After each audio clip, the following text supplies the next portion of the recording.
नमस्कार दोस्तों, हमारी आज की कहानी का नाम है तुलना। लड़की मोटी है भाई, मुझे तो कोई खास पसंद नहीं आई। आते ही बड़े भैया ने राय दे दी। मुझे भी कुछ खास नहीं लगी। लंबाई भी ज़्यादा है और मोटी हो जाएगी तो अजीब ही लगेगी। तू क्या कहता है निखिल? मम्मी ने कहा। ऐसा था तो देखने ही नहीं जाना था। फोटो देखा था, शादी में भी मिली थी, तब मोटी नहीं लगी। मुझे ठीक नहीं लगता किसी लड़की को जानते हुए भी स्पेशली देखने जाओ और फिर मोटी पतली काली गोरी कहकर मना कर दो।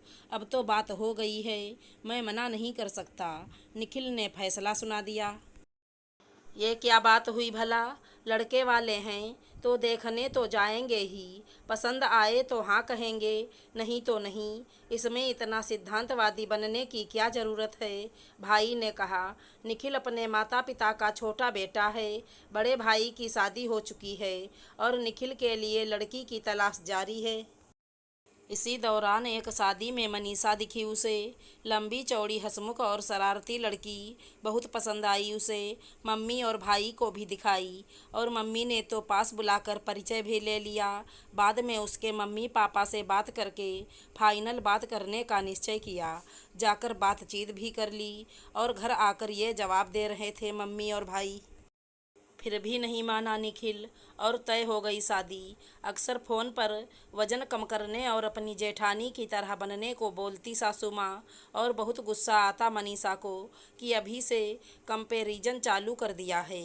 फिर यह सोच कर रह जाती कि हो सकता है निखिल ही मेरे मोटापे से परेशान है। पर जब शादी करके गई तो जेठानी को देखकर सब समझ गई। दुबली पतली 35-40 किलो की जेठानी को देखा तो देखती ही रह गई मनीषा। एकदम छोटी बच्ची जैसी लग रही थी। यह तुम्हारी जेठानी है रीमा, इसी की तरह बनना है तुमको एक आदर्श बहू। सासू माँ ने परिचय करवाया और पैर छू लिए उसने जेठानी के। खुश रहो, एक बुझा सा आशीर्वाद दिया और अंदर चली गईं जेठानी जी। दूसरे दिन हनीमून पर चले गए और जब लौटे उसी दिन पहली रसोई की रस्म हो गई। अब से इस घर की पूरी जिम्मेदारी तुम्हारे मजबूत कंधों पर है। भाई मैं तो बूढ़ी हो गई, अब घुटने भी काम नहीं करते और रीमा तो पहले से ही कमज़ोर है बेचारी। एक तुम ही ताकतवर कहलाने योग्य हो इस घर में, इसलिए आज से सारी जिम्मेदारियां तुम्हारी। जेठानी की ओर देख मुस्कुराते हुए बोली सासू माँ जी। पर मैं तो नई हूँ अभी, इतनी बड़ी जिम्मेदारी कैसे ले सकती हूँ? संकोचवश पूछा मनीषा ने। तो हम किस लिए हैं, सब सिखा देंगे। महीने भर में पूरी ट्रेनिंग दे देंगे। क्यों रीमा? जेठानी जी की ओर आंख मटकाते हुए बोली सासू माँ। हाँ, धीरे धीरे सब सीख जाओगी। अपनी सुई की नोक जैसी आवाज़ में धीरे से बोली जेठानी जी। अगले ही दिन, ये क्या गंदा कर रखा है? झाड़ू पोछा नहीं हुआ अभी तक? भुनभुनाते हुए कमरे से निकले भाई साहब। मम्मी जी, आज चंदा नहीं आई अभी तक, 10 बज गए हैं। खाना बनाते बनाते पूछा मनीषा ने। क्यों भाई, चंदा क्यों आएगी जब तुमने पूरे घर की जिम्मेदारी ली है? अब से ये सब तुम्हें ही करना है। सासू माँ तो चल दी फरमान सुनाकर। चलो कोई बात नहीं, झाड़ू पोछा बर्तन और खाना बनाना इतना ही तो है। वैसे भी मम्मी कहती हैं काम करने से कोई नहीं मरता। चल मनीषा शुरू हो जा। खुद को तैयार किया और उठा ली जिम्मेदारियां अपने मजबूत कंधों पर। अब रोज़ यही होता। सासू माँ और जेठानी उनके कमरे में बैठ गपशप करती और मनीषा काम करती। उस पर थोड़ी सी मिस्टेक या देर होने पर सासू माँ और भाई साहब के व्यंग बाण भी सुनने पड़ते, जो यहाँ से निकलकर सीधे मायके जाते थे। फिर मोटापा तो था ही, जो भी पहनती।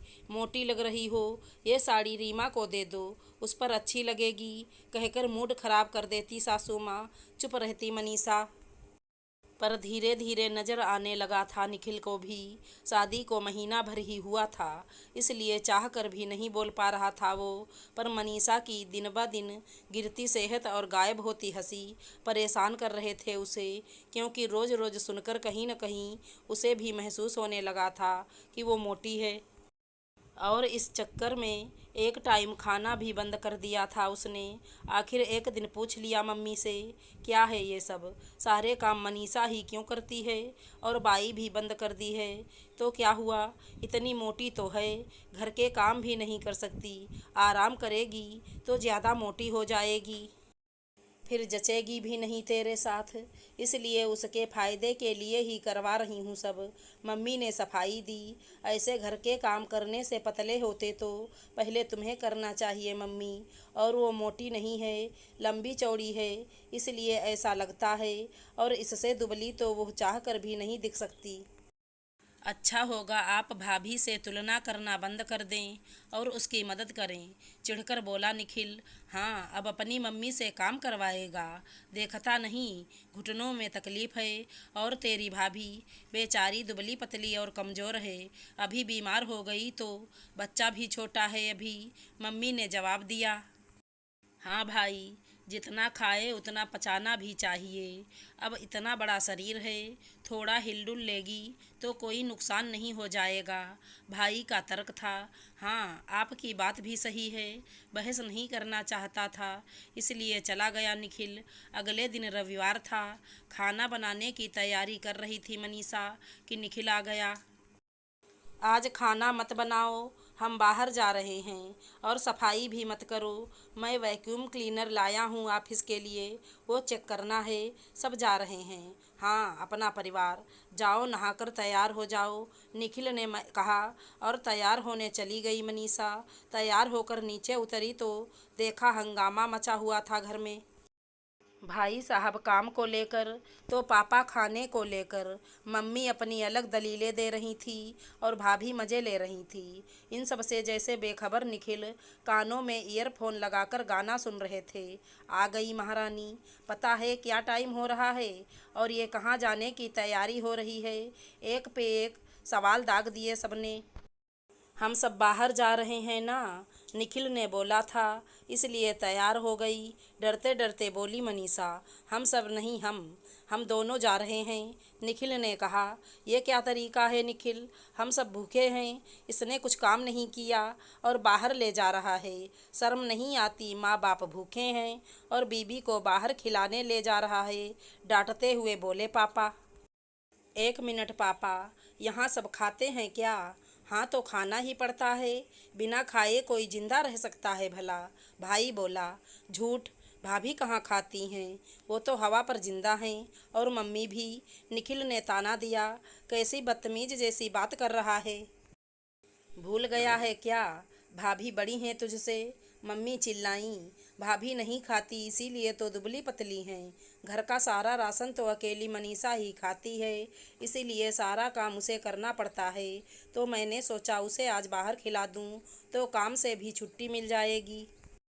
भाई और पापा चाहें तो आ सकते हैं मेरे साथ, और आप ही तो कहती हैं ये घर मेरा है, तो आज आप अपने घर का ध्यान रखिए और भाभी को आराम करने दीजिए, निखिल ने कहा। अरे मैं तो उसके लिए कहती हूँ, मोटी है तो कर सकती है, उसी ने बहकाया होगा तुझे, फिर से अलाप शुरू कर दिया माँ जी ने। बस मम्मी, ये मोटी मोटी करना बंद कीजिए, जैसी है मेरी बीबी है, और हाँ वो कितना भी कर ले भाभी जैसी नहीं हो सकती, इसलिए तुलना करना बंद कीजिए। भगवान ने सबको अलग बनाया है, हमारी मर्जी से कोई दूसरे जैसा नहीं बन सकता। फिर भी बराबरी करनी ही है तो भाभी को कहिए अपनी हाइट भी बढ़ा लें और वेट भी, दोनों बराबर हो जाएंगी। अगर ऐसा ही चलता रहा तो हार कर अलग रहना पड़ेगा मुझे, इसलिए सोच लीजिए, या तो समान व्यवहार कीजिए या दोनों बेटों में से एक चुन लीजिए, फैसला आपका है। चलो मनीषा। स्तब्ध खड़ी मनीषा को खींच कर ले गया निखिल, और सोच में पड़ गए सब कि ये तो सोचा ही नहीं था। आशा करती हूँ हमारी कहानी अच्छी लगी होगी। धन्यवाद दोस्तों।